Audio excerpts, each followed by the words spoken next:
అర్థం చేసుకోండిరా, నేను రాలేను, మీరు వెళ్ళండి. రేయ్, నాన్న తన లైఫ్ అంతా మా కోసం చాలా కష్టాలు ఫేస్ చేశాడు. తన శాలరీ మొత్తం ఇంటి కోసం, మా చదువు కోసం పెట్టేశాడు. నాకు బాగా గుర్తురా, మేము పుట్టినప్పటి నుంచి అమ్మా నాన్న లీజర్గా టైం స్పెండ్ చేయడానికి హైదరాబాద్ బయటికి కూడా పోలేదు. జస్ట్ 2 times మాత్రం తిరుపతికి వెళ్ళారురా.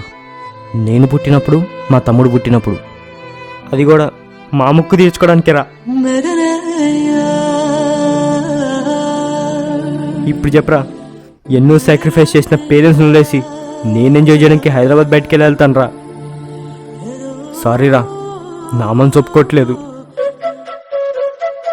నేను జాబ్ చేసి సంపాదించి ముందు మా అమ్మ నాన్నని కొన్ని ప్లేసెస్కి తీసుకెళ్తా. ఆ తర్వాతే ఫ్రెండ్స్తో ఎక్కడికి వెళ్ళాలన్నా. ఇది మాత్రం ఫిక్స్ రా.